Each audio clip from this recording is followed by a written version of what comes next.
UGC act के दो पहलू हैं, लेकिन उससे पहले ये बात जानना जरूरी है कि कुछ लोग जो विरोध कर रहे हैं यूजीसी एक्ट का, उनको पता नहीं यूजीसी एक्ट क्या है, और कुछ लोग ऐसे हैं जो समर्थन कर रहे हैं यूजीसी एक्ट का, उनको भी नहीं पता यूजीसी एक्ट है क्या। जैसा कि मैंने कहा, यूजीसी एक्ट के दो पहलू हैं। पहला, जो सवर्णों का मानना है कि यूजीसी एक्ट का दुरुपयोग हो सकता है। यूजीसी एक्ट अगर आया तो उसमें SC ST OBC को ही क्यों इन्वॉल्व किया गया, जनरल को ही छोड़ दिया गया, क्या हमको सच में दोषी मान लिया गया है। कुछ सवर्णों का मानना है कि जैसे SC ST एक्ट का दुरुपयोग होता आया है, वैसे ही यूजीसी एक्ट का दुरुपयोग होता रहेगा।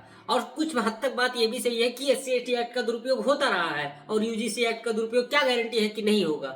लॉ, रूल और रेगुलेशन क्या SC ST और OBC के लिए ही केवल होने चाहिए। पहला पहलू तो ये था, लेकिन दूसरा पहलू ये है कि अगर किसी लड़की को मार्क्स पाने के लिए किसी प्रोफेसर के रूम तक जाना पड़े तो चाहिए यूजीसी एक्ट। आज भी HOD मुझसे कह रहा था कि जिस प्रोफेसर के खिलाफ तुमने वीडियो बनाई है उस प्रोफेसर के रूम में जाओ। मैं उस प्रोफेसर के रूम में नहीं जाऊंगी।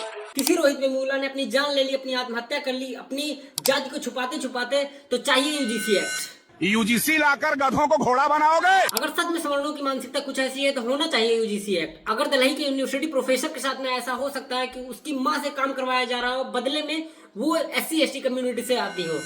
मैं तो यूनिवर्सिटी में प्रोफेसर लग चुकी हूँ दिल्ली में। मैंने वहाँ रेंट पे रूम लिया। उनको मैंने बता भी दिया था सीधा सीधा कि मैं दलित कम्युनिटी से हूँ। उसने तो कुछ नहीं कहा। मैं हर रोज थोड़ा सा लेट आती थी, क्लासेज होती थी। एक दिन बाई चांस मैं थोड़ा सा पहले आई, मैंने देखा मेरी माँ झाड़ू लगा रही आंगन में।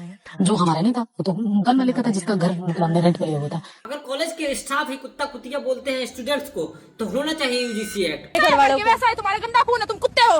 हम कुत्ते हैं, कुत्ता कुत्ती है। हम कुत्ते हैं क्या? कौन बोलता है ये शब्द आपको? मैनेजमेंट, कॉलेज वाले। मैंने अगर कॉलेज में सीट होते हुए सीट अलॉट ना हो जाति के बेस पर, तो होना चाहिए यूजीसी एक्ट। 3 सीटें खाली है, लेकिन कहते हैं वहाँ पर आप लोगों को दाखिला नहीं मिलेगा। मैं खाली सीटों पे मैं एडमिशन मांग रहा हूँ। मुझे बोले कि तू दलित है, झूठा था। ये बोल रहे यहाँ भले ही पढ़ने में आप अव्वल दर्जे में हो, लेकिन अगर आप SC ST कम्युनिटी से बिलोंग करते हो तो आपको रूम नहीं मिलता, तो होना चाहिए यूजीसी एक्ट। अपनी कहानी बता रहा हूँ। मैं अपने क्षेत्र का टॉपर स्टूडेंट हूँ, लेकिन जाति की वजह से मुझे रूम नहीं मिला था। हम पढ़ाई करने के लिए IAS की तैयारी करने के लिए जब आरा में गए थे तो हमें जाति की वजह से रूम नहीं मिला था। 2023 में राज्यसभा में एक जवाब से खुलासा हुआ कि 2019 से 2021 के बीच में 98 सुसाइड केस आए हैं कॉलेजेस से। हालत अगर कुछ ऐसी ही है तो होना चाहिए यूजीसी एक्ट। अगर आप लोग भी सहमत हैं तो ज्यादा से ज्यादा शेयर करें। जय हिंद, जय भारत।